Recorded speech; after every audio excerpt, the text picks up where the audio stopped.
Well, as people start heading back to the gym, restaurants, maybe the office, how do you know that things are actually safe and clean? I am joined by Sooker. He is the Executive Vice President and Chief Operating Officer of Servpro Industries. Thank you for being with us. Thank you. Happy to be here.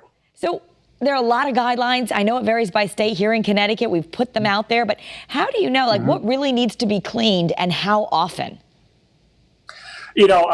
That's a great question. If I'm a consumer going into a place, what I'm doing is I'm using my senses, right? So I'm saying, all right, does the optics good? Does it look clean? Or you see people actively cleaning?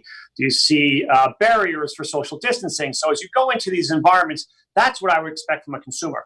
From our standpoint, what we do is we consult with each location, right? Whether it be food service or whether it be a warehouse or maybe a scientific instrument company.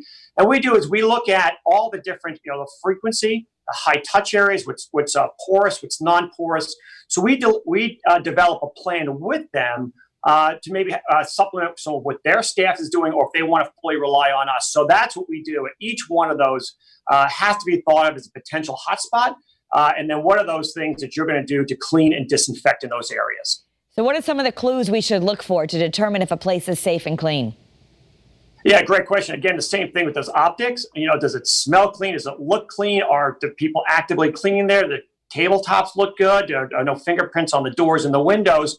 But the other thing I would look for is there either a sticker or a placard that says, yes, and this in fact has been professionally cleaned, and the date of which that has been cleaned. That's what's really important. Then I know, as somebody going in, whether I'm an employee or a consumer going to a location, that in fact, yes, not only is it clean, I can find the date it was cleaned on that. Okay. In our final 30 seconds or so, what do businesses really need to do to meet those sanitation standards as people head back to the office? Yeah, again, great question. I think of 6 letters of the alphabet: CDC and EPA must follow the CDC protocols for cleaning and disinfecting. And then what you have to use is an EPA registered disinfectant along with it.